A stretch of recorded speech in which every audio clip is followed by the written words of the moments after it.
Hi guys, so you're welcome back to the second part of this video, and on the screen you can see the measurements that I have for my front, and also on my pattern paper you see that I have all my lines already.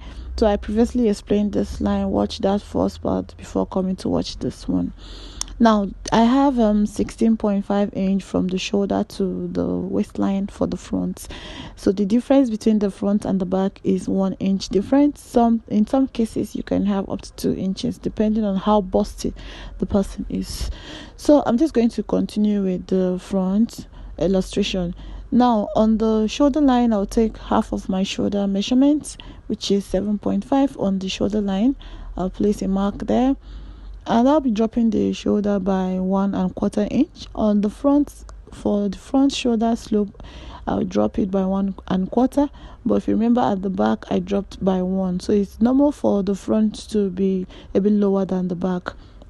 So now after you've dropped, you're going to be pivoting your ruler from that drop to connect the side seam, the shoulder seam of the front. So the shoulder seam is 5 inches, so I'll just pivot my ruler from that drop and I'll mark 5 inches to touch the shoulder line.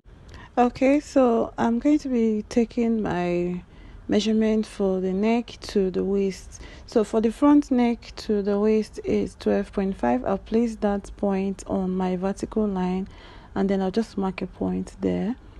So after I've marked the point there, I'll take my curve to connect from that point up to the shoulder line, and this will form the neckline for the front. So I've just created the neckline for the front.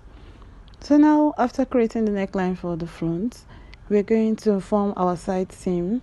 Now we'll go down to the waistline. I'll place quarter of my waist circumference divided by 4 plus 1.5 inch for that, and that will be 9 inch. So I'll place a point at 9 inch on the waistline. Now moving up to the bust line, quarter of my bust circumference is 9 inches. That's 36 divided by 4, 9 inches, plus quarter of an inch, and that will be 9.25. I'll place a mark at that point as well. So now I have these 2 points. Now I'm going to go ahead and connect them together to form the side seam. Okay, so after you've gotten the side seam, now we're going to go up to create the armhole for the front. Now to create the armhole for the front, you need to first take a measurement from the shoulder down to where your front across chest is. So for the across chest line of the front, I'll take my ruler, place it on the chest line, on my shoulder line, and I'm going to mark a point at 5 inches. So I'm just going to mark this 5 inches all across and ensure that this is equal all across the paper. So after you've connected 5 inch from the shoulder down, you're going to square it out, and on that line you're going to place half of your shoulder measurements on that line. So half of my shoulder is 7.5. Now this is to create the depth for the armhole. I'm going to take away 0.75 from this line, just so that this pattern is going to have a sleeve. Just when you sew in your sleeve, it sits nicely at that armhole curve. Now the front armhole curve is usually deeper than the back armhole curve. Okay, so I'll take 0.75 on that line now, and then I'll take my ruler, my French curve, and I'll make sure that I place it at that point where I went in by 0.75 on my across chest line for the front, and also ensure that it's pointing towards the shoulder slope and also at the bust line. And I'm going to go ahead and connect these 3 points together to form the armhole for the front. The armhole curve for the front has been created, and I'm going to measure it to ensure that the front and the back armhole are the same. So if it's not the same, we are going to be taking a dart from the armhole line to make sure that it corresponds with the back. So now after taking the measurement, I discovered that my front it's 1 inch slightly higher than the back. So I'm going to take a dart from the armhole line. Now to do that, you're going to just draw a point from your armhole to touch the apex. So I'm drawing a line from my armhole line to touch my apex which is the bust line. Okay, at the bust line I'm going to draw a line there, and after that I'm going to open up that dot by 1 inch at the armhole. So I'll use my ruler, I'll place a point at 1 inch and then reconnect it back to the bust line. So now for us to be able to open up those dots at the armhole line to reduce the armhole for the front, you need to open up a dot at the bust at the sides of those pattern. And for us to do that, you come down from the bust line by 2 inches. You mark a point at 2 inch from the bust line, and from that point you're going to be connecting that point to touch the apex line. So I'll take my ruler and we're connecting from that point to meet the apex line for the front. So now I've drawn this line now, and the next thing is to go ahead and take a scissors and slash open this line that I've just marked from the sides to touch the apex of the front.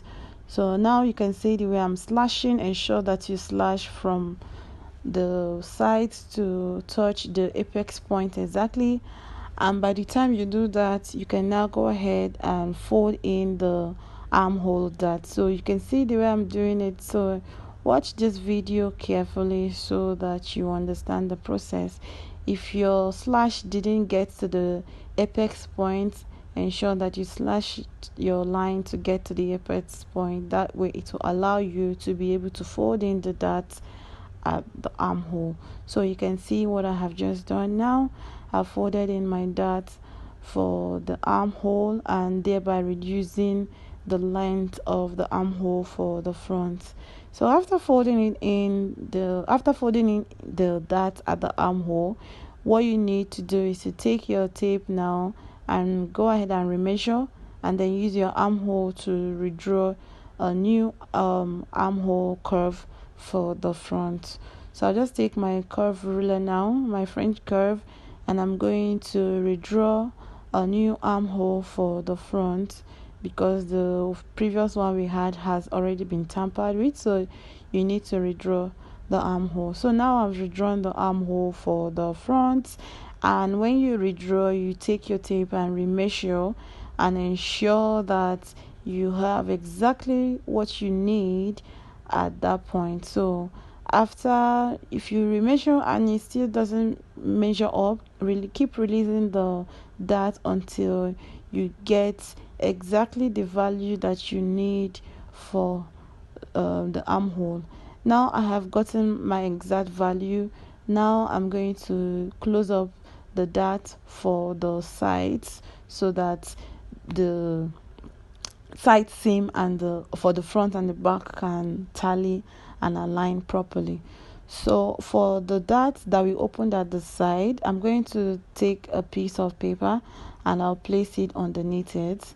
Okay, so I'll place a piece of paper underneath my main pattern, and I'm going to take my tape now, my ruler. I'm going to mark a point away 1 inch away from my apex point, and from this point I'm going to reconnect to meet the sides of my pattern to redraw a new dot.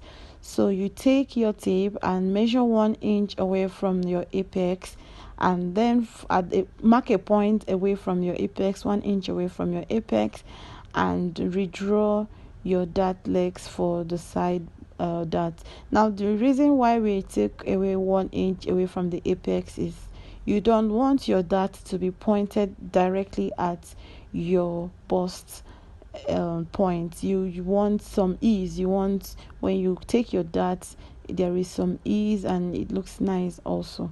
So now I've taken that. Now I've redrawn my dot, and I'm just going to tape it down so that it stays down. So after taping down, we're going to fold the dot in. Make sure that the two dot legs are touching each other. So I'll just go ahead and fold it in right now. So while folding, you might experience a little bit difficult in folding. Just keep fiddling it until you get the right proportion, until you get the right fit. Okay, and after you've gotten the right stay for your dots, you take a scissors. I'm going to take my scissors now, and I'll be cutting out the sides, the excess at the sides that we do not need anymore. So we take a scissors and we are going to be cutting it out. So while cutting out, ensure that your dart is closed, okay, so that when you cut out, you have that extra 1/2 inch that pops at the side. That is for extra for your sewing, so that when you close up the dart, you have extra and you don't see a shortage at the side of your dart. So that is the reason why you need to close your dart before cutting it out. Alright, so now guys, after cutting it out, this is what our dart looks like, the bust dart looks like. And yeah guys, so basically that is it. So for the bottom, I'm just going to add extra 1/4 inch at the bottom of the dart, at the waist dart, so also to give it extra room to be able to sew when you transfer this to your dart. So this is the final look of our front pattern of a basic bodice from the neck to the waist. I hope you found this video helpful. If you did, please subscribe to my channel, watch this video to the end, and I'll see you in my next. Give me a huge thumbs up as well, and bye guys.